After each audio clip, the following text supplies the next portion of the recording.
माता सो पिता तुम्ही बंधु सो सखा तुम्ही विद्या सो प्राणम तुम्ही सर्वं मम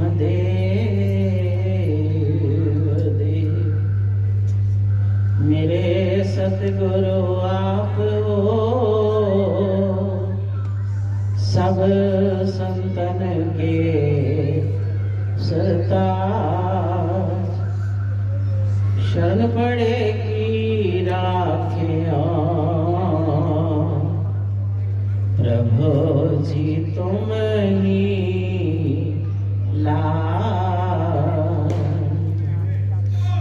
शरण पड़े की राखियो प्रभु जी तुम ही ला।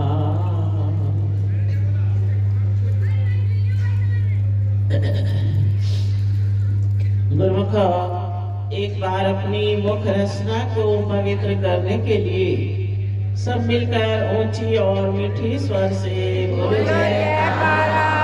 बोल मेरे श्री गुरु महाराज की जय।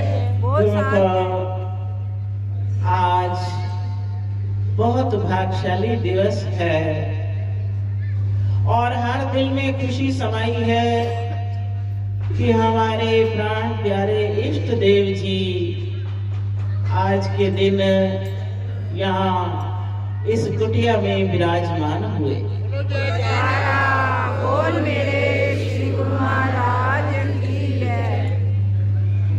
तो परमहंस महाराज जी अपने प्रेमियों को क्या दौलत बख्शीश करते हैं। हम सुनते हैं प्रेम की गाथाएं और प्रेम का रूप भी देखते हैं, मगर भक्ति का प्रेम एक निराला प्रेम है। जब प्रेमियों को ऐसा अवसर प्राप्त होता है तो वो अपने प्रभु के चरणों में विनय करते हैं कि प्रभु आप हम जीवों के लिए धुरधाम से इस धराधाम पर अवतरित हुए हो, तो मेरी क्या प्रार्थना है कि पहली वंदना श्री गुरुदेव ताई, पहली वंदना श्री गुरुदेव ताई जड़े ज्ञान दी जोत जगाव देने, बुआ खोल के बंद मकान वाला सारी वस्तु पे अंदरों दिखाव देने, जन्म जन्म दे पापी बंदियां दी धो धो के मैल हटाव देने, धन धन भाग हैं ओना प्रेमियां दे जेड़े दर्श गुरां दा पांदे ने।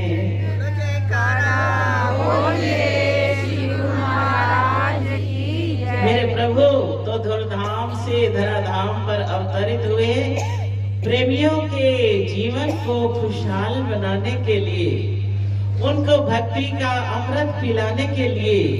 फिर वो प्रेमी भी भाग्यशाली जो इनके चरणों में चलकर आते हैं, वही इस आनंद को, वही इस सुख को प्राप्त कर अपना जीवन सफल बनाते हैं।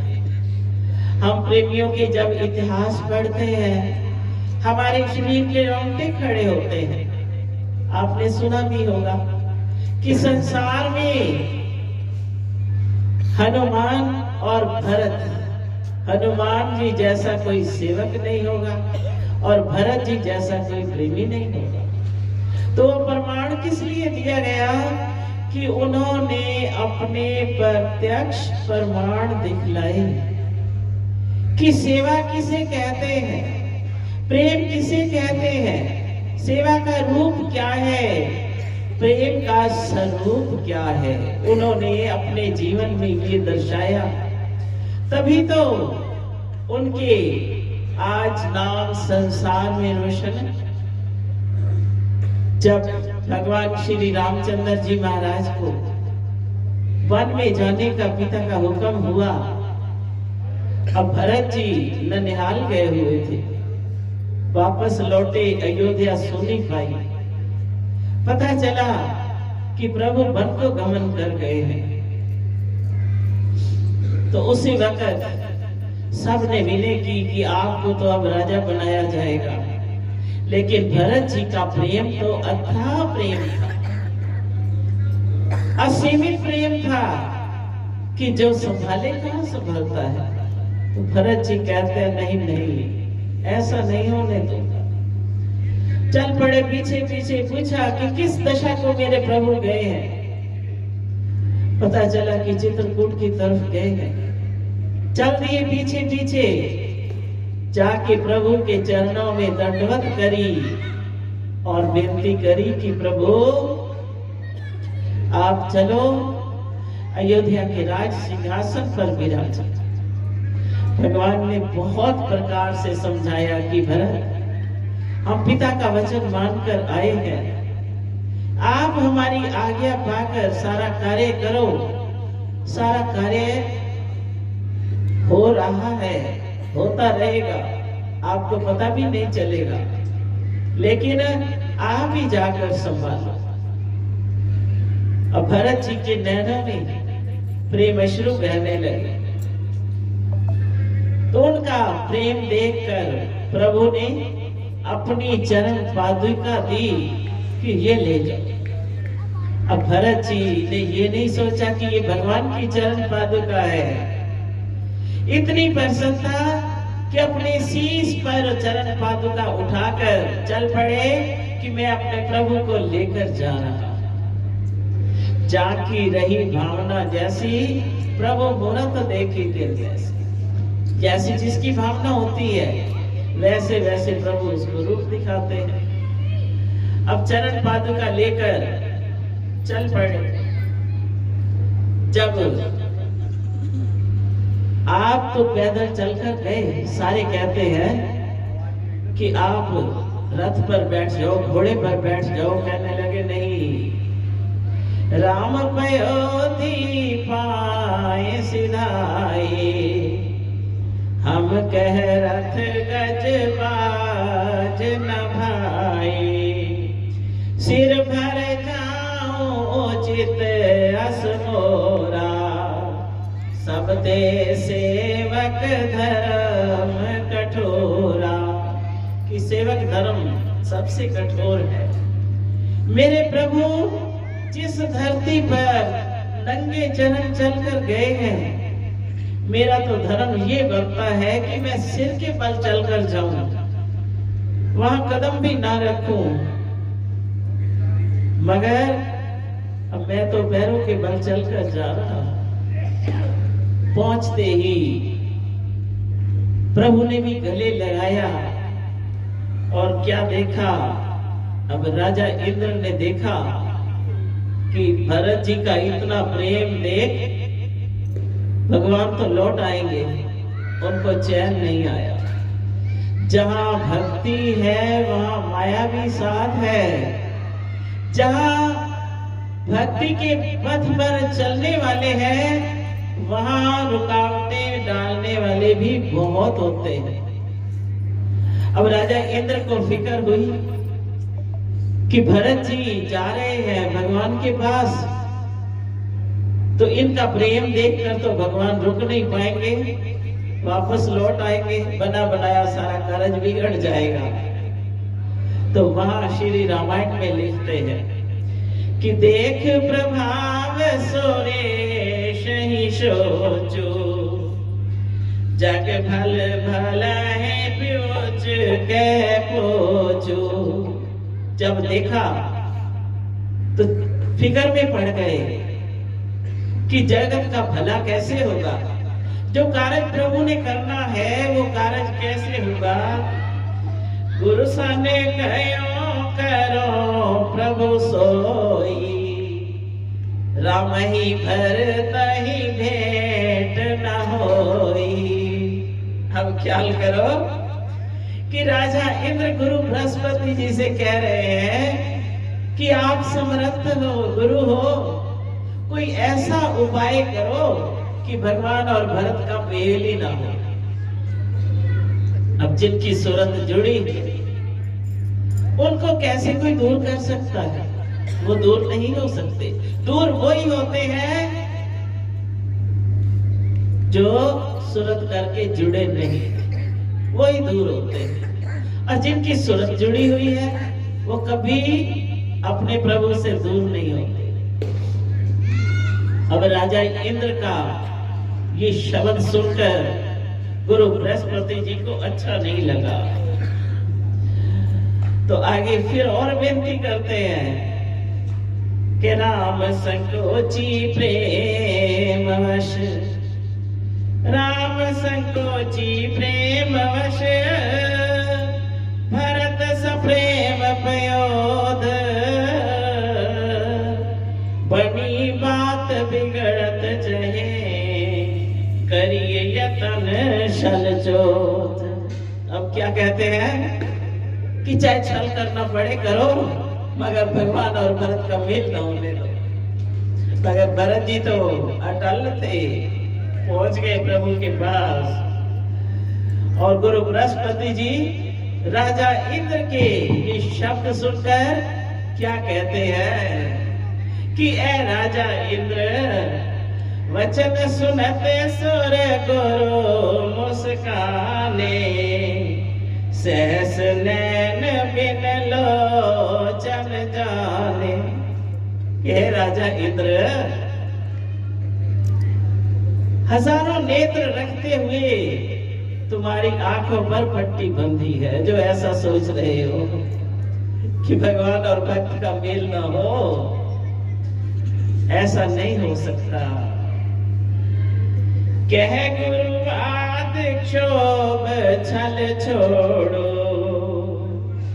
यहाँ कपट कर होए भांडो।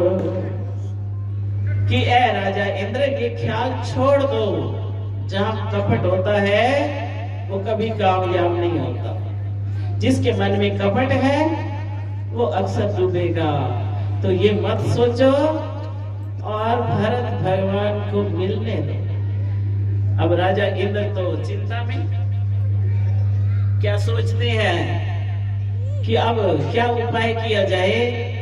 अब गुरु बृहस्पति जी ने भी इनकार कर दिया कि छल कपट हम नहीं कर सकते। मायापति सेवक सन माया, करियत उलट परे सुरसाया। तब कछु कीन राम रुख जानी, अब कुचाल कर होए हानि। फिर प्रभु की महिमा वर्णन करते हैं कि ये राजा इंद्र, अगर हम ऐसा करेंगे तो हानि में चले जाएंगे, कभी हमारा लाभ नहीं हो सकता। तो छोड़ दो। अंधे से नया खियन, जिन मुख लोयन नाहे। अंधे से नानका, जो खसमो गुथे जाए। ये वाणी का शब्द है कि अंधे वो नहीं जिनकी मुंह पर आंख नहीं। अंधा कौन? अंधे से ही नानका, जो खसमे गुथे जाए, जो मालिक से बेमुख है।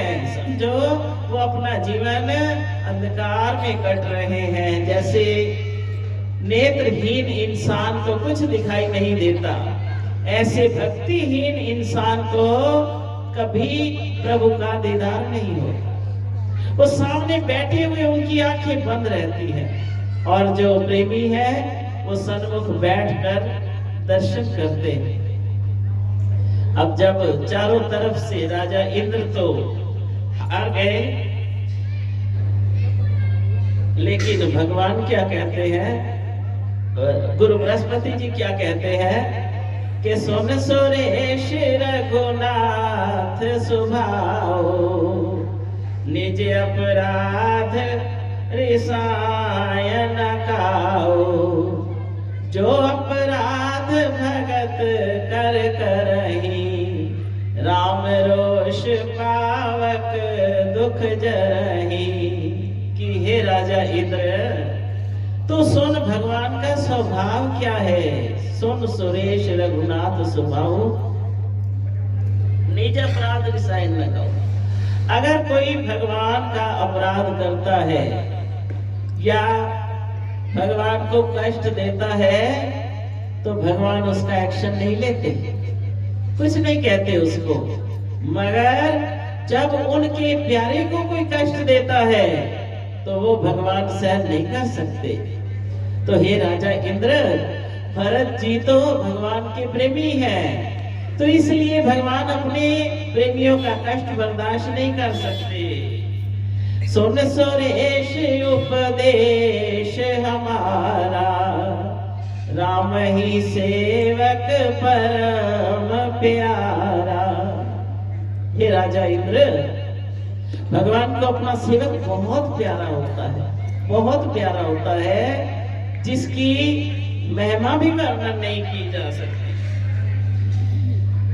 मानत सुख सेवक सेवकाई, सेवक वैर वैर अधिकाई।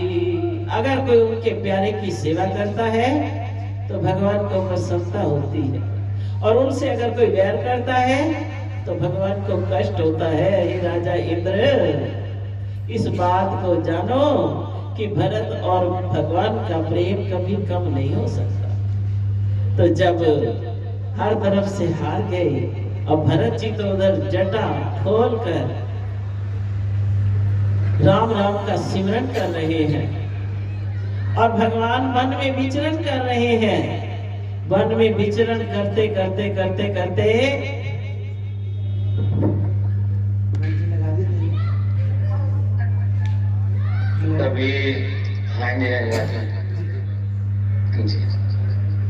सभी गुरुमुखों को आज के शुभ सत्संग समागम के उपलक्ष्य में श्री श्री 108 श्री हजूर सद्गुरु दाता दयाल जी की ओर से प्रेम भरी शुभ आशीर्वाद।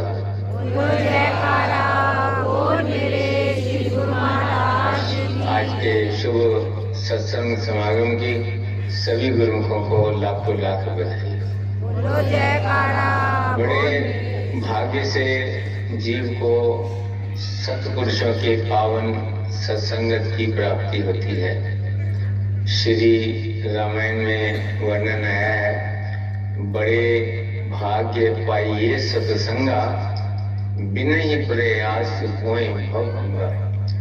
जब जीव के जन्म जन्मांतरों के पुण्य फलीभूत होते हैं और परमात्मा की कृपा होती है, तब जीव को सत्पुरुषों के सत्संग का ऐसा दुर्लभ अवसर प्राप्त होता है, जैसे श्री परमहंस दयाल जी की कृपा से इस युग के अंदर हम सब गुरुमुखों को प्राप्त हो रहा है।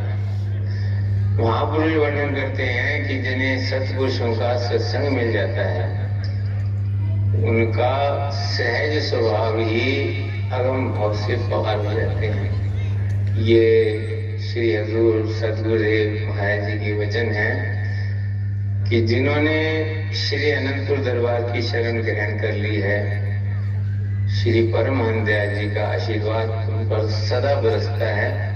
और ये हमारी गारंटी है कि जो गुरुमुख जन श्री अनंतपुर दरबार से जुड़ गए हैं, उनकी नैया परमहंस दयाल जी अवश्य भवसागर से पार कर देंगे। तो जो जीव संसार में केवल इस भाव से पार होने के लिए यत्न करते हैं, वो महापुरुषों की शरण में आकर वो तो सहज स्वभाव ही पार हो जाता है।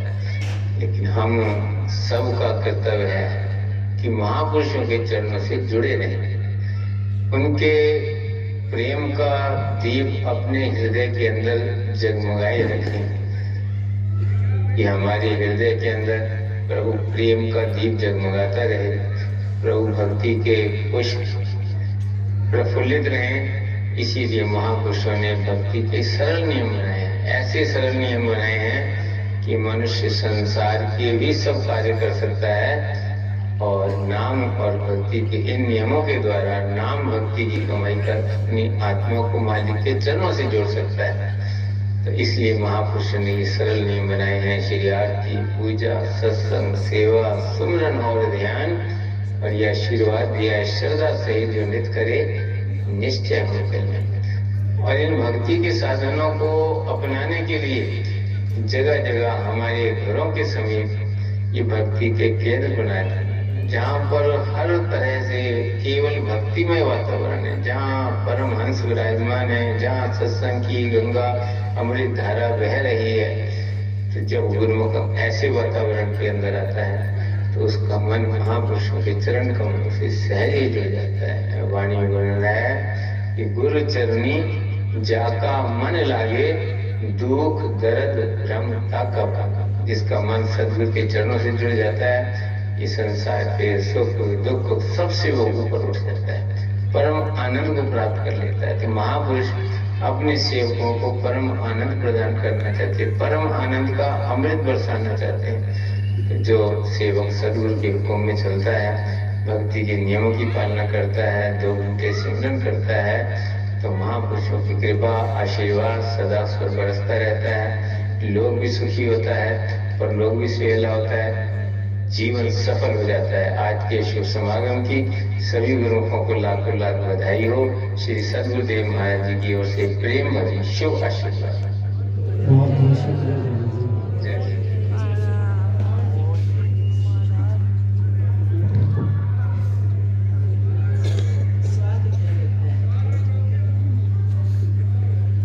आप सबको श्री श्री 108 श्री सतगुरु दाता दयाल जी महाराज जी का शुभ आशीर्वाद भी प्राप्त हो गया और परम पूजनीय प्रेमी महात्मा जी के वचन भी आप सब ने सुन लिए।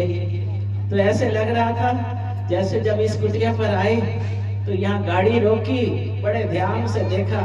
अब भी ऐसे लग रहा था जैसे आकर वो पहले कुटिया देख रहे हैं फिर वचन कर रहे हैं।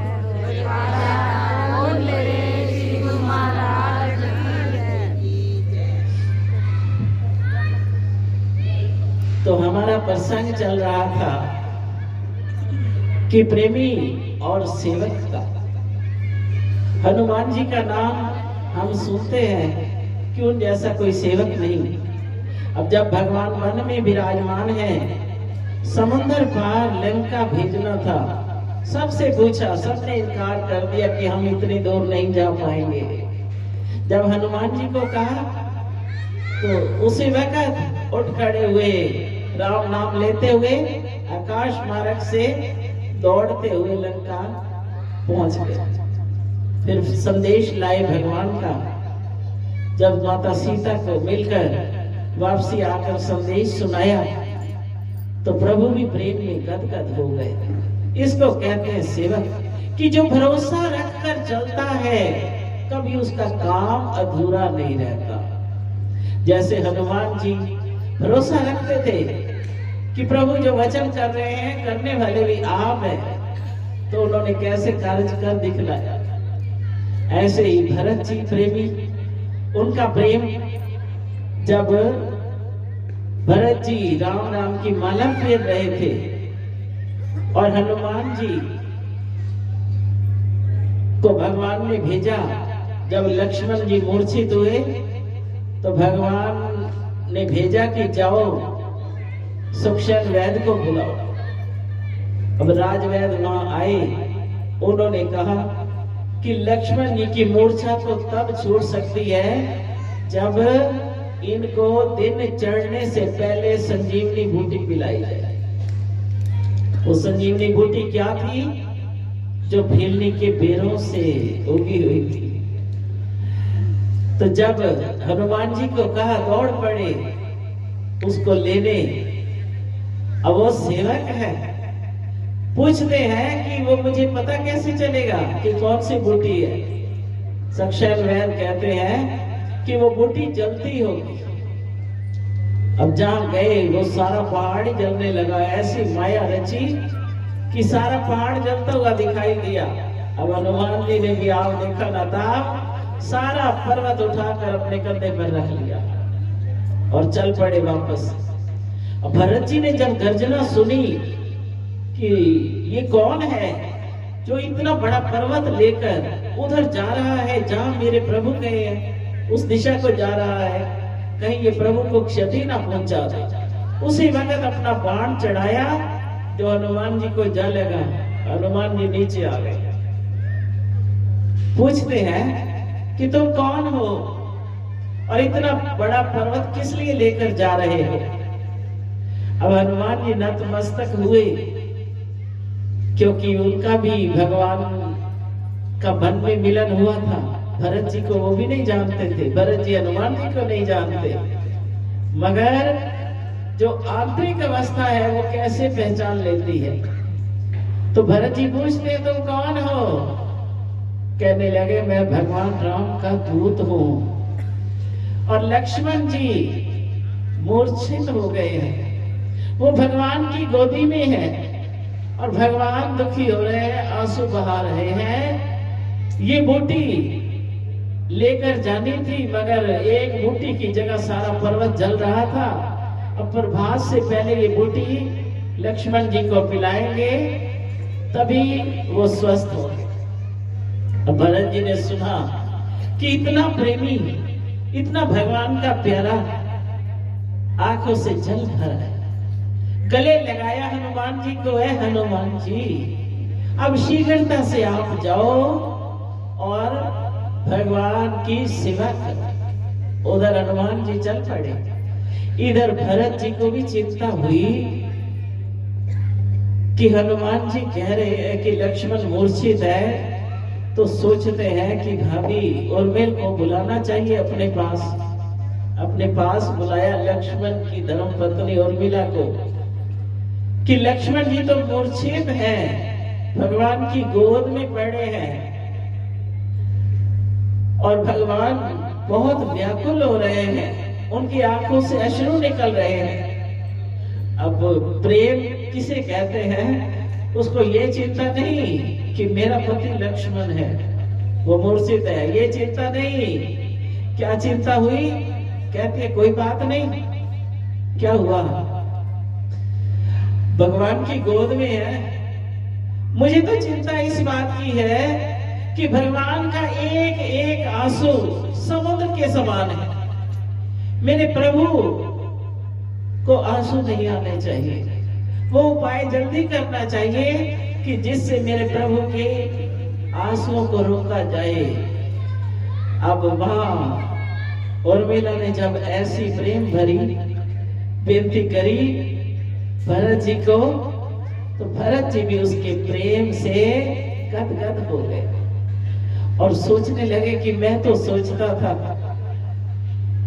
कि भगवान के नाम का मैं सिमरन कर रहा हूं, लेकिन इनका कितना विश्वास है। तो उर्मिला कहती है कि भगवान कभी किसी की हानि नहीं होने देते। अगर वो भगवान की गोद में है तो सुरक्षित है, उनको कुछ नहीं हो सकता। आप प्रभु को प्रसन्न करने का यत्न सोचो। अब ख्याल करो कि इसी को प्रेम कहते हैं कि भरत जी का कैसा प्रेम था और प्रेम की प्रत्यक्ष प्रमाण कैसे दिखाया कि खाली एक भरत जी में नहीं, पूरे परिवार में ही प्रभु के प्रति प्रेम था। इसको कहते हैं कि प्रेम पुजारी। तो हम रोज श्री रामायण का पाठ पढ़ते हैं, सुनते हैं, कई बार अखंड पाठ भी रखते हैं। तो ये श्री रामायण का ही सारा प्रसंग है जो आप सुन रहे हो। तो श्री रामायण में तो बहुत ज्ञान भरा है, लेकिन एक एक शब्द हमारे हृदय में कब बसता है? जब हम अपने प्रभु के सन्मुख होकर सत्संग में ये कथाएं सुनते हैं तो वो हमारे हृदय में बस जाती है। अब सारा ग्रंथ तो कंठ कर नहीं सकते, लेकिन थोड़ा थोड़ा भी अगर 4 शब्द भी अपने हृदय में बसाते जाएंगे तो हमारे दिल में भी प्रभु का प्रेम रम जाएगा। फिर जिस दिल में प्रभु का प्रेम है वो दिल तो हमेशा शाद है और मेरे प्रभु के वचन अरशाद है। उनका एक एक वचन बड़े गूढ़ रहस्य से भरा है। तो इसलिए महापुरुष, अभी अभी आपने वचनों में भी सुना कि वो इसलिए धर्म स्थान बनाते हैं, भक्ति के केंद्र बनाते हैं, सत्संग भवन बनाते हैं कि आसपास रहने वाले प्रेमी लाभ उठा सके। तो यहाँ आकर हमें बड़ी प्रसन्नता होती है कि जिस भाव से ये बनाया गया, प्रेमियों के दिल में वो प्रेम भरपूर है और प्रेमी सत्संग में आकर लाभ उठा रहे हैं, तो हमें भी प्रसन्नता होती है। जैसे कोई माली सारे बगीचे को सींचता है, नए पेड़ लगाता है, तो बार बार उनको देखता है कि ये हरे भरे हो रहे हैं या नहीं, इन पर फूल लग रहे हैं या नहीं। जब फूल लगते देखता है तो उसको प्रसन्नता होती है कि ये पौधा भी अब खिल गया, इसके ऊपर भी सुगंधित फूल लगे। तो ऐसे महापुरुष भी जब सत्संग का बगीचा खिला हुआ देखते हैं, भक्ति के उगे हुए फूल देखते हैं, तो उनको भी बड़ी प्रसन्नता होती है। तो श्री गुरु महाराज जी के चरणों में यही प्रार्थना है कि ऐ प्रभु, ऐसे ही आप अपना प्रेम हर हृदय में भरते रहना और हमारा मन आपके चरणों से जुड़ा रहे। नित नित आपकी संगत में आकर, आपके चरणों में आकर ये मधुर अमृत हम पान करते रहे, ताकि हमारा जीवन सफल हो और परलोक भी सुहेला हो जाए। बोलो जयकारा बोल मेरे श्री गुरु महाराज की जय, वो सांचे दरबार की जय। श्री अमर ज्योति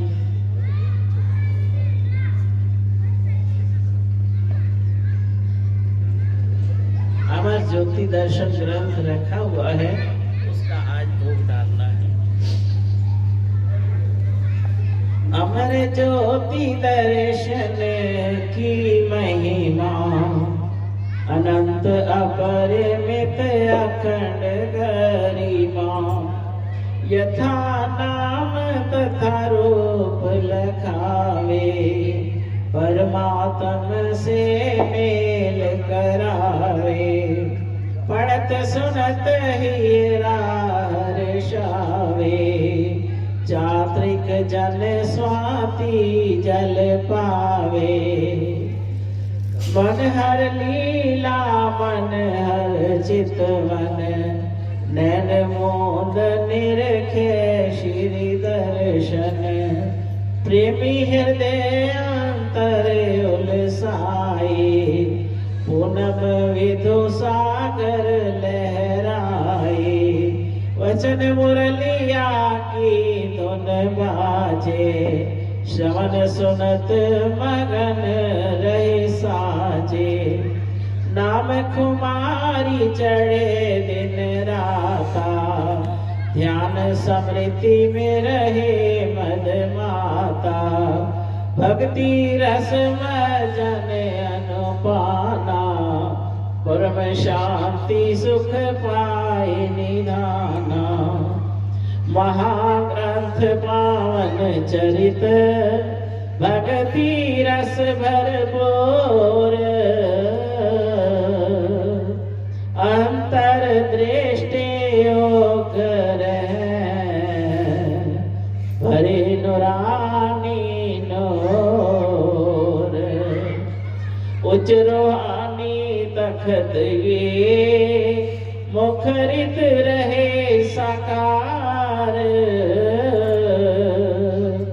युग युग बिगसे दास पार, अटल सत्य आधार।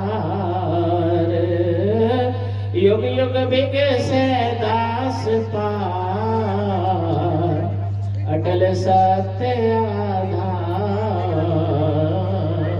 बोलो जयकारा बोल मेरे श्री गुरु महाराज की जय, वो सांचे दरबार की जय।